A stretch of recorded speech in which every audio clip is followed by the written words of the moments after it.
Hi, I'm so glad you're here. I'm going to read this story called Franklin's School Play. Franklin could count forwards and backwards. He could remember his phone number, his address, and the names of 6 different shapes. But sometimes Franklin was forgetful.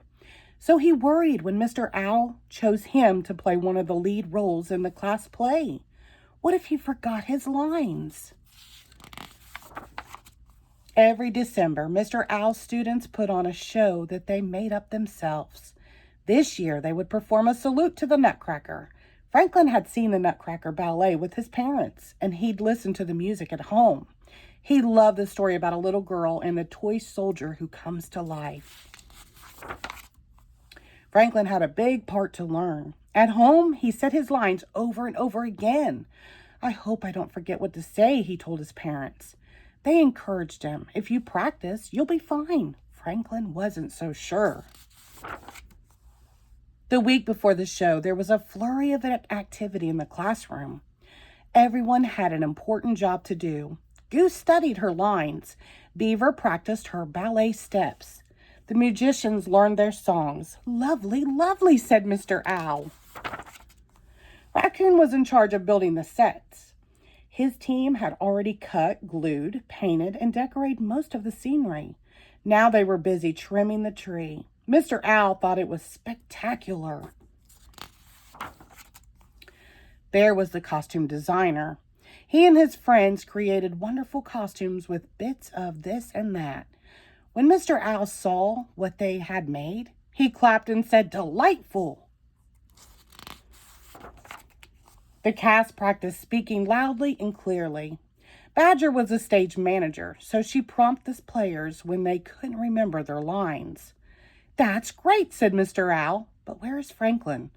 Raccoon pointed to the art supply cupboard.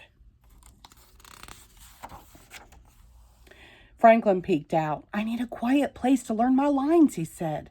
"I get to the middle and then I forget." "Let's work on them together," suggested Mr. Owl. By the end of the day, Franklin could say his lines without missing a word. "Bravo," said Mr. Owl. It was the day before the show. The programs were printed and the seats were set up. For the first time, the students would practice on stage. Mr. Owl directed everyone to their places. Rabbit thumped his feet in excitement. "Quiet, please," said Mr. Owl. "Curtain time." Franklin went over the lines in his head. The curtain opened. Franklin was silent. Mr. Owl whispered, "It's time to begin." Franklin tried to talk, but his throat was tight. Every time he looked at the empty seats, he was scared. "Psst," said Badger. "I'll tell you what to say." But Franklin didn't need a prompter. He remembered the lines. He just couldn't say them out loud. Mr. Owl talked to Franklin alone. "Maybe you have stage fright," said Mr. Owl. "Try not to think about the audience." Franklin tried 3 more times. But each time the curtain opened, Franklin's mouth stayed closed. He didn't want to give up, but they were running out of time. So Franklin asked Mr. Owl if he could switch places with Badger.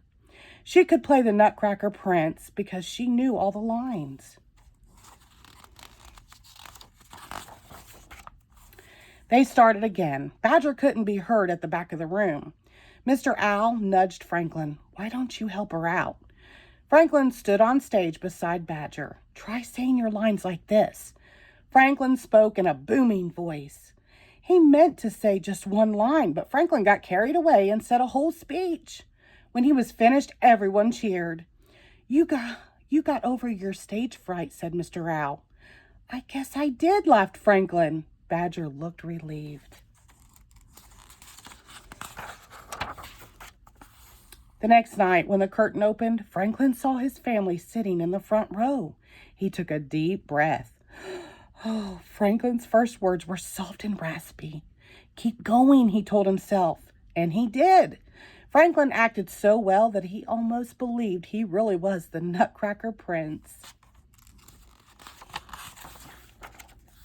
It was a marvelous show. After the finale, the audience gave the class a standing ovation. Franklin and his friends bowed 4 times. And that night, after a hot cocoa by the fire, Franklin pasted the show program into his scrapbook. It was a night he wanted to remember forever. The end. Thank you.